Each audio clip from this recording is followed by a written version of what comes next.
Hello and welcome to Nexus Extra. As you will have noticed, Michael Payne is still with us, so check out the full show. Just to remind you, Michael Payne was the International Olympic Committee's first ever marketing and broadcast director, and he's just brought out a new book called Tune In, which he describes as an unsanctioned and unofficial history of the Olympics told through cartoons, around 1,200 altogether, from 400 of the world's greatest cartoonists across 50 nations. So, Michael, let's get into this book.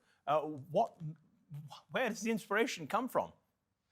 When I was director back at the IOC, I used to collect the occasional Olympic political cartoon. I always admired the skill, creativity of the cartoonists to convey what is often a complicated political message without any words. And so I collected a few cartoons, and I thought, well, one day, wouldn't it be wonderful to write a history of the Olympics told through this medium, and based on the sort of first-hand experiences I had working for more than 40 years with the Olympics. But you never got around to it, and that was until COVID came along and locked you up, and you thought, right, this is the perfect opportunity to actually deliver on what you thought was a fun idea. Yeah, and I understand you don't measure it in pages, but in kilograms. It's a large book. It's a big 4-kilo coffee table book in order to do justice to the work. Not a glass coffee table then, solid oak. I understand. Okay, let's go through a few of them. We've got time for this one here is particularly striking, of a disabled athlete jumping out of the chair. And it's to do with a scandal to do with the Paralympics. Can you tell us a bit more? Yeah, this is a great cartoonist from a cartoonist called Jim Thompson, who's the cartoonist for the Los Angeles Times. And one of the challenges in Paralympic sport isn't just doping, but whether the athletes really were disabled. And this cartoon, depicts a disabled athlete sitting in his wheelchair and then suddenly leaping out, all upset because he's been accused of cheating. And this happened with a number of teams, where they were not, particularly I think the Spanish basketball team was not quite as disabled as they represented. And it's proved a challenge for the International Paralympic Committee to actually test to make sure that the athletes are disabled. It's an incredibly sensitive subject, isn't it?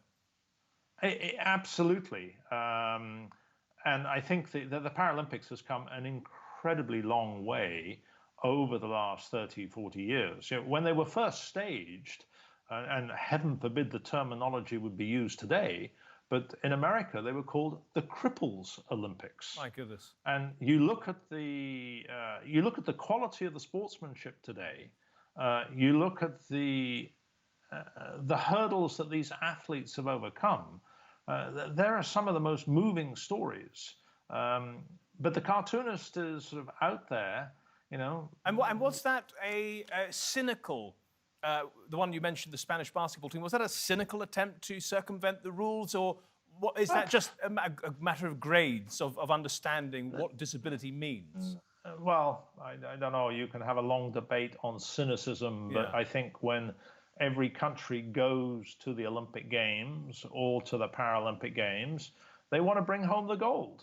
And it's not the first time, nor probably the last time that coaches, managers, and athletes have seen how far they can push the boundaries. Well, which brings us neatly on to this Doping Vlad cartoon. I think it doesn't need much explanation, but go ahead.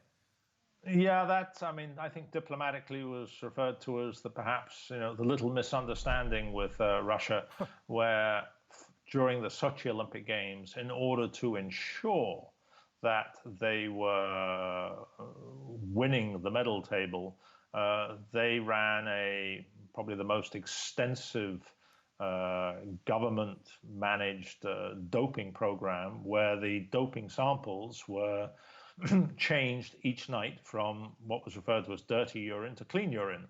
And Russia, as a result, was sanctioned and banned as a Russian team from going to the Pyeongchang Winter Olympics and now to the Tokyo Olympics. They can only go as individual athletes. And this cartoon is, the IOC confiscating the doping syringe from baby Vlad.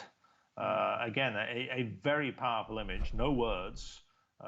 But what was interesting in the book was not only getting the Anglo-Saxon perspective on the doping affair, but actually tracking down Russian cartoonists and their view, and them saying, hang on a second, talk me through how doping works in American baseball. And this is to sort of show at times some of the hypocrisy or the different views from around the world, that it's not all black and white.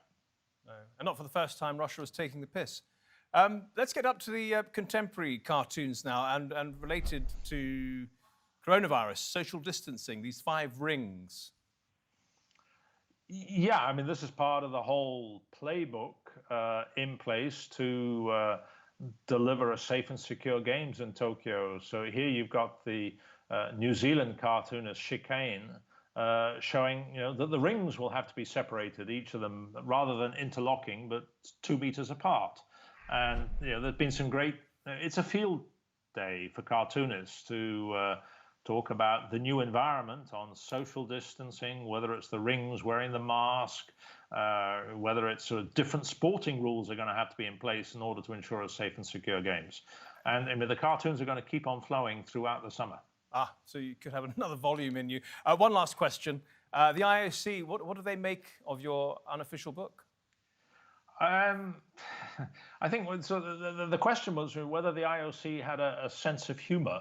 I mean, they're renowned as being fairly stiff and upper lip, and they sort of came out with their sort of first review to say that this is a scurrilous, outrageous, and probably libelous book, and we can't wait for the second edition. So I think they've done well with a sense of humor, because I mean, some of the cartoons are pretty tough on them. And some of the stories I tell have never been told, and hopefully, we all need a laugh coming off. Well, there's lockdown. That, and the fact is, what do they say? The only thing about that's worse than being slandered or whatever is being ignored altogether. So I guess publicity is not bad for them. But Michael Payne, thank you so much for your time, much appreciated, and have a great time in Tokyo when you get there. I look forward to it. Thanks for having me on your show. Thank you, and thank you at home for watching Nexus Extra. Next week, another topic. See you then. Well, thanks for watching our program. If you liked it, please give it a thumbs up, share it with your friends and family, and even subscribe.